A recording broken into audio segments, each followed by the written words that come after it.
aquífera nós temos, né, os macroporos, continuando, né, que são grandes o suficiente para permitir o desenvolvimento semarticular. Então, permite a infiltração de água, drenagem e também permite o desenvolvimento semarticular, né? Eles abrigam os organismos de menor tamanho que habitam o solo, então eles estão no macroporos. Tá? Em solos bem estruturados, os macroporos são geralmente encontrados entre as unidades estruturais. Então, se nós temos várias partículas ou agregados, o encontro desses agregados, o poro que forma ali é macroporo, tá? Entre o contato das partículas. Existe também os bioporos, que são os macroporos criados por raízes, minhocas e outros organismos. Tá? São muito importantes também. Então nós vimos, né, por exemplo, uma minhoca que, né, movimenta no solo e vai abrir naquela galeria, ali está se formando um bioporo, que também é muito importante para drenagem de água, crescimento da raiz e movimentação de gases. Quando nós falamos de microporos, né, mesmo quando não estão preenchidos com água, seu tamanho diminuto não permite a circulação de ar, porque eles são muito pequenos, né? A água que fica retida neles nem sempre está disponível para a planta, porque, né, quando o solo está muito seco, a água se liga à fração sólida de tal força que a planta tem dificuldade de extrair essa água, né? Então, o microporo não tem essa função de drenagem, de movimentação de ar, circulação de ar, tem função de armazenar água, tá? E essa função cabe aos microporos.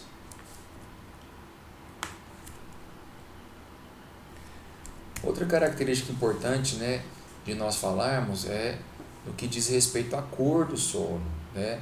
Ela vai influenciar as propriedades, né, físicas e químicas e dá uma indicativo para nós de como é a drenagem desse solo. Então, solos que têm maior volume de macroporos e favorecem a lixiviação de água, né, elas predominam o solo de coloração vermelhada. Por quê?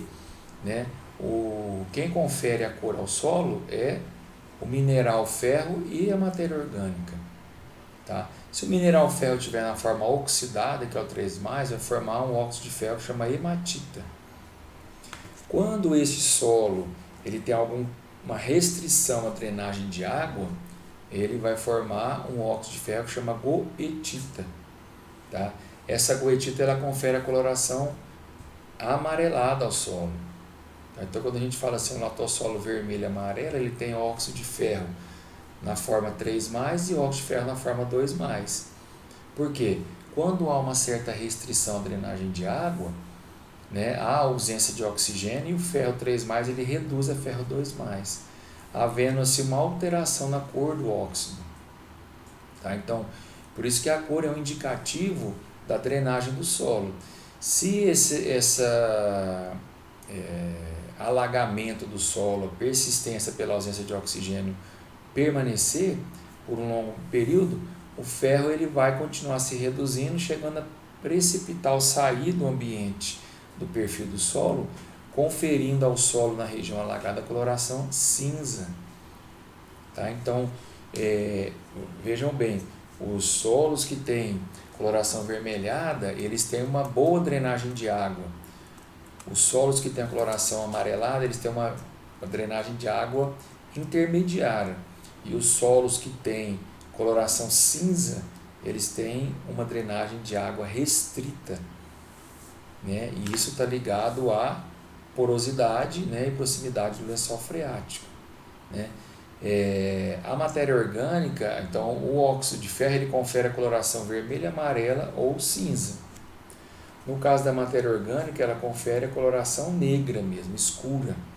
Então nós vimos, né, nas fotos anteriores um horizonte A que tem matéria orgânica, ele é preto, ele é escurecido. Tá? Então é a coloração que a matéria orgânica confere. Aqui nós podemos ver, né, solos oriundos de rochas magmáticas tendo a coloração mais avermelhada, tá? Devido à grande presença de óxido de ferro. Então a gente vê aqui, ó, nessa coloração avermelhada, grande presença de óxido de ferro, né, hematita, ou seja, não houve restrição à drenagem de água durante o processo de formação. desse solo. Agora, se eu pego um solo de coloração amarelada, predomina o óxido de ferro goetita. Por quê? Porque durante o processo de formação houve restrição à drenagem da água, reduzindo, né, o ferro 3+, para ferro 2+. Se prevalece ou permanece a restrição à drenagem, vai haver uma remoção do ferro, formando um solo de coloração acinzentada. Tá? Na presença da matéria orgânica, confere essa coloração aqui mais para o negro. Né? Então, se nós tivermos um solo, um gleissolo, né, que é um solo cinza, com matéria orgânica, ele vai ficar bem preto. Um solo, né, que tem a coloração avermelhada com matéria orgânica, ele fica um vermelho mais escuro ainda. Né? Então, ele vai fazendo essa pigmentação. Então, essa é a característica cor do solo. Né? Esses três aqui é pelo óxido de ferro, a ausência, ferro 2+, e ferro 3+, e aqui pela presença da matéria orgânica, como a gente pode ver aqui. O que, que nós utilizamos para fazer a classificação da cor do solo? A gente vê a carta de Manson, é uma carta utilizada, né, em todo o planeta Terra, onde há estudos de classificação do solo e determinação da cor, né, utiliza-se essa carta de Manson. Então, o que, que ela traz aqui? Matizes, que é o branco, o amarelo, o vermelho, que vai do Y, R, Y é yellow, né, de amarelo em inglês, e R é de red. Então, YR 5, 7,5 e 10. Tá? O valor que vai do branco ao preto. Então, o matiz está relacionado ao óxido de ferro. O valor está relacionado ao teor de matéria orgânica. Tá? E a croma é a intensidade dessa cor. Ele pode ter um valor, né, 10, mas ele pode ter um croma 5, porque é pouco intenso. Ou ele pode ter um croma 20, que ele é bem preto mesmo. Tá? Então, esses são os critérios, né, utilizados na identificação da coloração dos solos. Tá? Que é um atributo muito importante, que vai nos dizer um pouco sobre a drenagem desse solo, como que ela ocorre, em que momento, né? E durante o processo de formação, se houve alguma restrição de água. Outra propriedade física do solo é a textura do solo. Então, o que a textura quer dizer? É o percentual de cada fração mineral que constitui o solo. Então, nós temos 3 frações minerais: silt, areia, silt e argila. A areia maior, silt intermediário, argila menor. Tá? Então, a areia é toda fração que vai entre o diâmetro, fração mineral de diâmetro 2 milímetros até 0,02. Tá? E depois nós temos o silt, vai de 0,2 a 0,002. Depois nós temos a argila, que é toda fração mineral de diâmetro menor que 0,002 milímetros. Tá? Então, o percentual, a participação dessas frações na composição do solo, que vai conferir a textura. Então, quando nós falamos assim, um solo de textura argilosa, é porque ele tem mais de 60% de argila. Tá? Tem textura média, de 15% a 35% de argila. Tá? Então, isso também vai nos dar um indicativo sobre a forma de manejar adubação, manejar irrigação, porque a textura está diretamente ligada à propriedade que nós vimos anteriormente, que é a porosidade do solo. Solos de textura arenosa têm um maior volume de macroporo, portanto perdem água com mais facilidade, retêm menos quantidade de água. Já os solos de textura argilosa, não, eles têm um maior volume de microporo, então eles retêm a água com maior facilidade. Eu posso fazer o intervalo entre irrigações maior, para poder suprir a necessidade da planta. Tá? Então, a textura está relacionada com a mineralogia, né? Superfície específica e capacidade de troca de cátions. Então, a capacidade de troca de cátions é um atributo de química do solo que nós vamos ver mais adiante. Superfície específica é o tamanho do grânulo. Se eu tenho partículas menores, a superfície específica é maior. Quanto menor a partícula, maior a sua superfície específica. Se nós pensarmos um dado, por exemplo, que tem 1 centímetro de cada lado, tem 6 lados e 1 centímetro. Se nós somarmos tudo, nós teremos 6 centímetros, né, somando todos os lados. Agora, se nós cortarmos esse dado ao meio, nós vamos estar abrindo a face interna que ela não estava exposta, né? Então nós vamos ter, nesse caso, dois dados, né? E essa face interna ela vai contabilizar na área externa do dado. Se eu fracionar ao meio de novo, vai abrir 2 áreas externas. Se fracionar de novo, 2 áreas externas. Então nós vamos aumentando a superfície específica, que é essa superfície ao redor do grânulo, no caso de areia, silt ou da argila. Tá? E isso confere uma maior capacidade de retenção de água. Quanto menor a partícula, maior a superfície específica, maior a capacidade de retenção de água. Tá? Então, a textura, né, ela vai influenciar na porosidade, né, que consequentemente irá influenciar na retenção de água, na movimentação da água, né, lixivia, percola, movimenta-se no perfil do solo, e também na disponibilidade dessa água. Se eu tenho um solo de textura argilosa, né, ela retém mais e disponibiliza gradativamente. Se eu tenho um solo de textura arenosa, ela retém menos, ela movimenta com mais liberdade no solo, portanto ela irá disponibilizar menos, porque ela não conseguiu armazenar, né?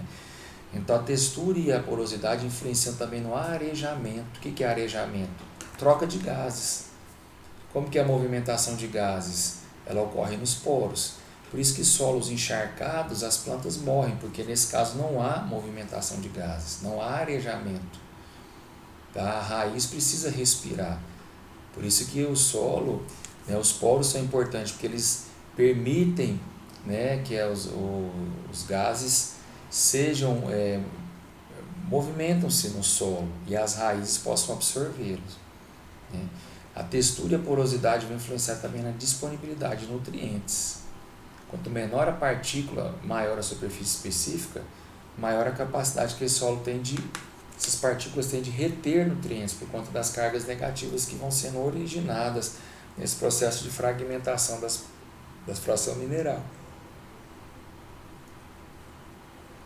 E a textura vai influenciar também na compactabilidade. Solo de textura arenosa, que tem um maior volume de macroporos, eles têm mais dificuldade de se compactar, porque os poros são grandes, as partículas são grandes, então o rearranjo daquelas partículas é difícil de ocorrer.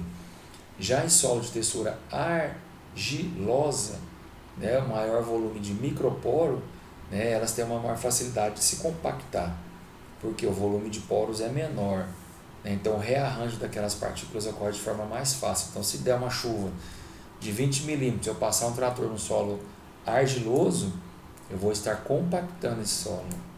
Agora, se der uma chuva de 20 milímetros e eu entrar com o trator no solo arenoso, essa compactação não irá ocorrer. A textura influencia também na erodibilidade, que é a erosão do solo. Tá? Então, solo de textura arenosa, né, eles têm menos teor de matéria orgânica que favorece a cimentação das partículas. Então, a partícula fica mais solta, né? Apesar de ser partícula mais pesada, a areia em relação à argila, ela fica mais suscetível ao processo de erosão, principalmente hídrica, porque as partículas estão soltas. No caso do solo arenoso, argiloso, que favorece o acúmulo de matéria orgânica e a presença de argila, né, que são agentes cimentantes, há uma maior agregação das partículas, portanto ficam menos suscetíveis ao processo de erosão, né? E a textura e porosidade irá influenciar também na resistência que o solo oferece à penetração das raízes.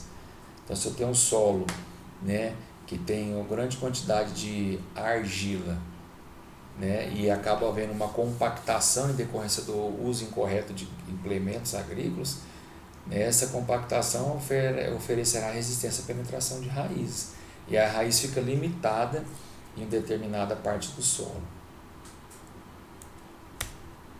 Então tá aí as classes, tamanho das partículas, né?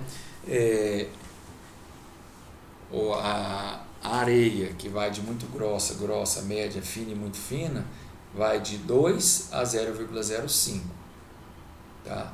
2 milímetros a 0,05 a areia, silt 0,05 a 0,002 e a argila menor do que 0,02, tá? Então, esse é o que nós adotamos aqui no Brasil,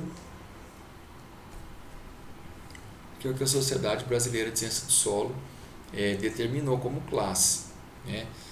Também é utilizada a classificação internacional, cuja a areia vai de 2 até 0,02, tá? E não até 0,05. E aí depois de 0,02 a 0,002, e aí menor que 0,002 é a argila. Então vejam quantas vezes a areia pode ser maior que a argila. É 1000 vezes maior. É uma partícula. Então, se a partícula de argila tem, vamos imaginar, 1 centímetro de diâmetro, a partícula de areia pode ter 1000 centímetros de diâmetro. 1000 centímetros são 10 metros, né? Então, a argila teria 1 centímetro e a areia teria 10 metros de diâmetro, para a gente ter uma noção sobre a grandeza. Agora imagina, né, essas partículas maiores, quando elas estão no solo e o contato entre elas, a relação entre elas, a formação dos poros, né? Então a argila é muito menor, 1000 vezes menor do que a areia. Então o contato entre as partículas não favorece a formação de macroporos, sim de microporos, tá? E aí tem as frações acima de 2 milímetros, nós não consideramos como fração mineral para o solo, mas também a classificação, tá? O grânulos, que vai de 2 a 4, seixos de 4 a 64, calhau 64 a 256 milímetros e matacão maior do que 256 milímetros. Então daí, para a gente ter uma ideia, né, o tamanho do grânulo de areia, que pode chegar a ser, né, 1000 vezes maior que um grânulo de argila. Então imagine esses grânulos em contato, a formação dos poros, e esses grânulos em contato, a formação dos poros. Aqui vai predominar o microporo e na areia vai predominar o macroporo. Por isso que o ideal, quando se fala de textura do solo, seja um solo de textura média, que tem de 15 a 35% de argila. Por quê? Ele tem uma boa característica de drenagem, troca gasosa e crescimento de raiz, e também tem uma boa característica de retenção de água, porque ele tem uma boa relação macro e microporo. Esse é o ideal. Ok? E aí fica uma pergunta para nós refletirmos, né? É possível alterar a textura do solo apenas com o seu manejo? Ou seja, eu tenho um solo de textura argilosa, arenosa, e durante 10 anos eu estou cultivando. Será que depois de 10 anos esse solo vai ter alterado a sua textura? Então vai ficar aí, né, o dever para casa de vocês pensarem, e nós conversamos na próxima aula.